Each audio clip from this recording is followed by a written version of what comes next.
जरा खौफ से सुनो।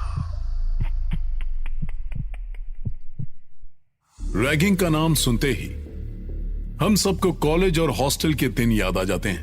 रैगिंग में ह्यूमिलिएशन, अब्यूजमेंट, हरासमेंट, यहां तक कि साइकोलॉजिकल और फिजिकल टॉर्चर सब कुछ शामिल होता है।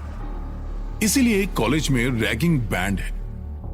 लेकिन इसके बावजूद भी मेडिकल और इंजीनियरिंग कॉलेजेस में सीनियर स्टूडेंट्स फर्स्ट ईयर के स्टूडेंट से इंट्रोडक्शन के नाम पर रैगिंग ले ही लेते हैं, जिसका पता टीचर्स को कभी नहीं लग पाता।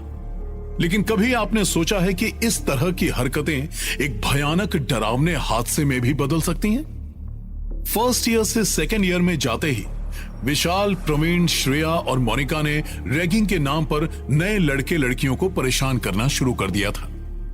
इन चारों के ग्रुप से सभी फ्रेशर्स डरते थे, इसीलिए किसी की हिम्मत नहीं होती थी जो इनकी बात को टाल दे। और फिर एक दिन कॉलेज कैंपस में विशाल एक लड़की अवनी को देखता है और उसके पास जाता है, लेकिन वो लड़की उसको अनदेखा करके आगे चली जाती है। विशाल तुरंत अपने दोस्त प्रवीण, श्रेया और मोनिका को इशारा करता है और फिर वो चारों उस लड़की के सामने खड़े होकर उसका रास्ता रोक देते हैं। Hey, are you first year student? अरे भाई, तुमसे ही पूछ रहे हैं। लगता है मैडम को हियरिंग प्रॉब्लम है। सुनाई नहीं दे रहा है क्या? सीनियर्स की बात का जवाब ना देना, जानती हो ना इसका अंजाम अच्छा नहीं होगा। मोनिका यार, ये तो सीरियसली टू मच है। अरे जा किधर रही हो मैडम? हमसे बिना पूछे तुम नहीं जा सकती, रुको। अवनी चारों सीनियर्स की बात को अनसुना करते हुए वहां से चली जाती, लेकिन जाते जाते उसका आईडी कार्ड नीचे गिर जाता है। जो लड़की अपना आईडी कार्ड नहीं संभाल सकती वो कॉलेज में ज्यादा दिन तक टिक नहीं पाएगी। मोनिका, प्रवीण, श्रेया, तुम तीनों यही रखो, इसको तो मैं देखता हूँ। विशाल भागते हुए अवनी के पीछे जाता है और उसे रुकने के लिए कहता है। Excuse me. ओ मैडम, रुको, ये आईडी कार्ड तो लेती जाओ। अरे क्लास में एंट्री नहीं होगी इसके बिना, रुको। अवनी विशाल के कहने पर भी नहीं रुकती। विशाल थोड़ी देर तक भागते हुए उसका पीछा करता है, फिर वापस अपने तीनों फ्रेंड्स के पास आ जाता है। अबे क्या हुआ विशाल? इतना हाफ क्यों रहा है? यार, इतनी दूर तक उसका पीछा किया और वो रुकी नहीं। मुझे लगता है वो बहरी है। बहरी नहीं, ओवर स्मार्ट है। She simply ignored you. Absolutely right Shreya, first year की स्टूडेंट है और एटीट्यूड देखो मैडम का। श्रेया और मोनिका, उसने सिर्फ विशाल को ही नहीं, हम चारों को इग्नोर किया है। डोंट वरी प्रवीण, इसका एटीट्यूड अच्छे से निकल जाएगा। ओवर स्मार्ट लोगों के साथ रैगिंग का अलग ही मजा है। लेकिन विशाल, हम करेंगे क्या? ये तो हमसे बात ही नहीं कर रही है। श्रेया, हमें भी इससे बात नहीं करनी, लेकिन इसके एटीट्यूड का जवाब तो इसको जल्दी मिलेगा। अरे चलो, अब बाकी स्टूडेंट्स की रैगिंग भी तो लेनी है। अवनी का चारों सीनियर्स को इग्नोर करना अब भारी पड़ने वाला था। विशाल ने इस बेइज्जती को पर्सनली ले लिया था।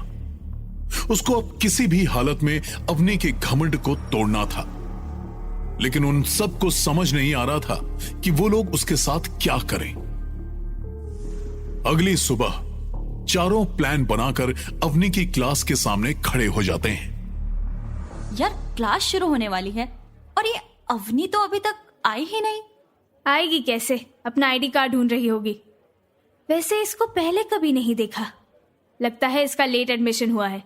लेट एडमिशन तो डोनेशन वालों का होता है। ये लो, विशाल भी आ गया। इतना लेट क्यों आया? अरे यार, शर्मा सर ने पकड़ लिया था। किसी जूनियर ने हमारी शिकायत की थी। शिकायत? हम लोगों की? किसने की? यार डिटेल्स बाद में बताता हूं, अब ये बता वो अवनी आई कि नहीं? अरे मैं भी अभी बस 5 मिनट पहले ही आया हूं, पर वो अभी तक नहीं आई। श्रेया, मोनिका, अभी तक नहीं आई यार। रुको मैं देखता हूं। यार तुम लोगों से ना एक भी काम ठीक से नहीं होता। वो देखो, वो तो आराम से अंदर बैठकर क्लास अटेंड कर रही है। तुम दोनों को कहा था ना उसको अंदर मत जाने देना। क्या? लेकिन ये अंदर गई कैसे? मैं और श्रेया तो 1 घंटे से यहीं खड़े थे और इसका आईडी कार्ड भी हमारे पास ही है, देखो। बंदी में कुछ तो बात है। बिना आईडी कार्ड के मल्होत्रा सर की क्लास में बैठी हुई है। यार इस लड़की को ना किसी सीनियर का डर है, ना ही किसी प्रोफेसर का। डर भाई डर तो सबको लगता है, और इसके डर का इंतजाम तो अब मैं करूंगा। प्रवीण, मुझे एक सॉलिड आइडिया आया है। शाम को तुम तीनों हॉस्टल के बाहर मिलो, मैं सारी प्लानिंग बताता हूं। मोनिका, श्रेया, तुम पता करो ये गर्ल्स हॉस्टल में कौन से विंग में रहती है। प्रवीण, तू इसकी क्लास के टाइमिंग्स पता कर। इसको पता नहीं इसने हमें इग्नोर करके बहुत बड़ा पंगा लिया है। अब चलो यहां से निकलते हैं। विशाल ने अपने ही मन में अवनी से बदला लेने का प्लान बना लिया था। उधर श्रेया और मोनिका हॉस्टल में फर्स्ट ईयर के स्टूडेंट से अवनी के बारे में पता करते हैं, लेकिन अवनी को कोई नहीं जानता था। वो दोनों तुरंत बॉयज हॉस्टल में जाकर प्रवीण और विशाल को इस बात के बारे में बताते हैं। विशाल, हमने पूरे हॉस्टल में सब गर्ल्स से पता कर लिया, पर इस लड़की का तो नाम तक कोई नहीं जानता। अरे ऐसा कैसे हो सकता है यार? 2 महीने में तो एक दूसरे की कुंडली भी पता चल जाती है, और इसका कोई नाम भी नहीं जानता। इम्पॉसिबल। यार विशाल, आई एम 200% श्योर ये लड़की सब जानती है कि हम उसकी रैगिंग लेंगे, इसलिए उसने पहले ही सबको मना कर दिया होगा अपने बारे में कोई भी इंफॉर्मेशन देने के लिए।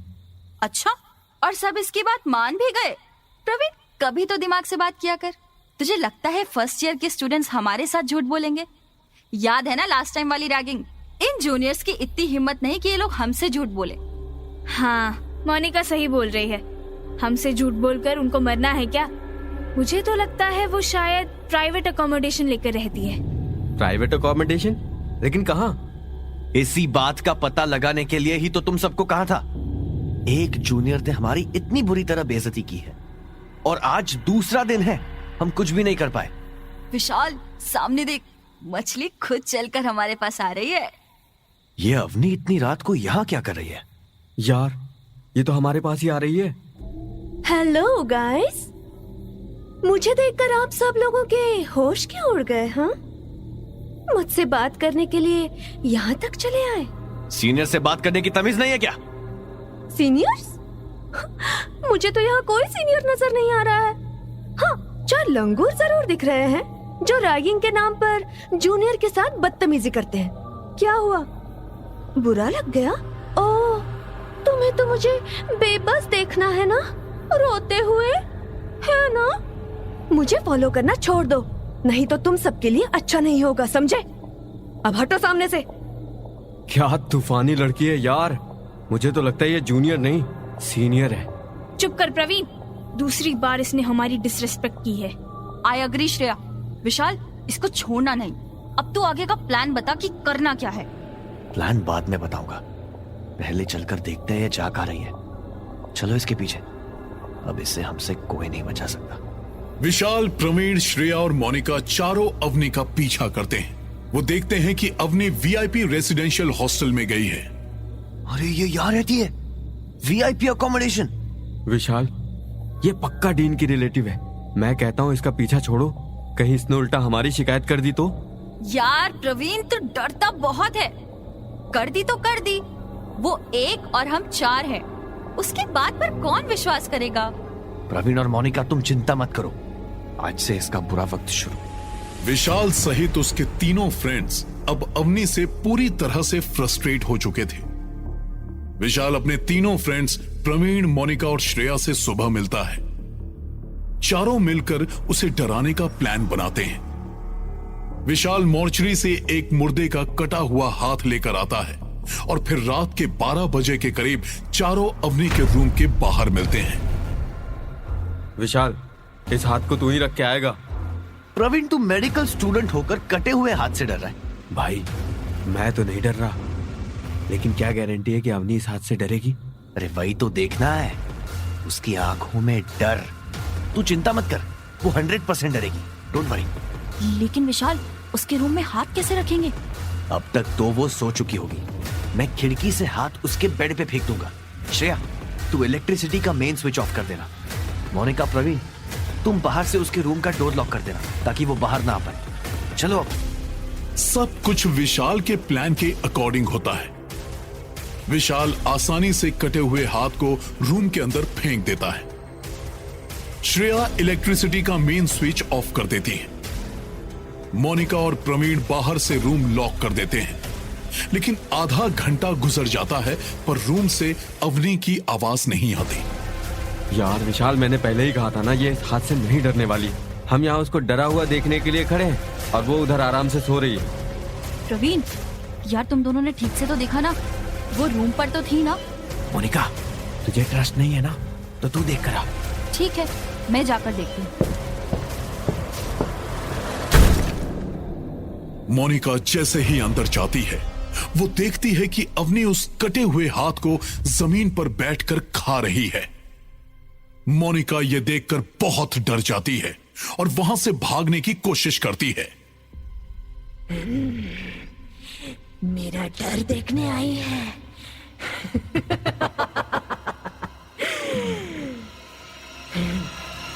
अब तू यहाँ से बाहर नहीं जा सकती। प्लीज प्लीज प्लीज मुझे माफ कर दो, मैं ऐसा कभी नहीं करूंगी। हाँ, प्लीज। कैसे जाने दूं? तुम जैसे लोगों की वजह से ही मेरी डेथ हुई है। अब तू कभी बाहर नहीं जा पाएगी। इस हाथ की तरह अब तेरा हाथ भी मैं खाऊंगी। डर देखना है ना तुझे? अब असली डर क्या होता है वो देखेगी तू।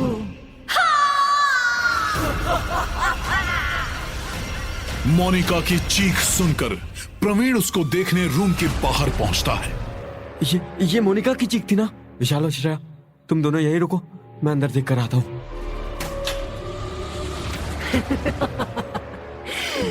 क्या हुआ प्रवीण? मुझे डराने के लिए ही तो तू कटा हुआ हाथ लेकर आया था ना, लेकिन वो हाथ तो मैं खा गई। ये हाथ तो मोनिका का है। अब तेरा भी यही हाल होगा।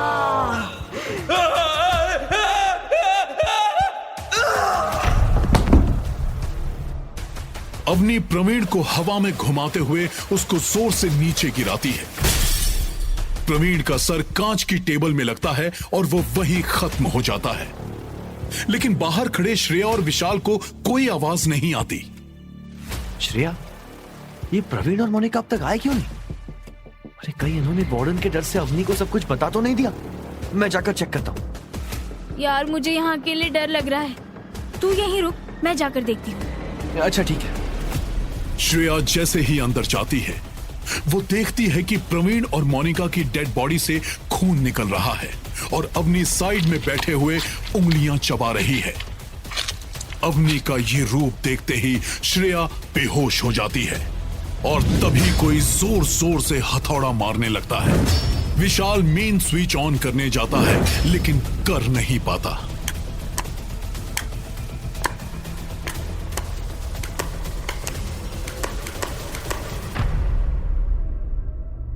विशाल अवनी के रूम की तरफ जाता है।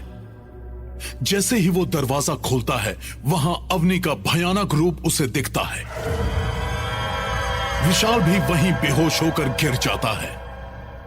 अगली सुबह विशाल अपने आप को अस्पताल में पाता है। उसके दोस्त इस दुनिया में नहीं रहे, ये सुनकर वो सहम जाता है। वीआईपी एकोमोडेशन में बहुत साल पहले रहने वाली एक लड़की ने रैगिंग से शर्मिंदा होकर आत्महत्या कर ली थी। उसका नाम अवनी था। जरा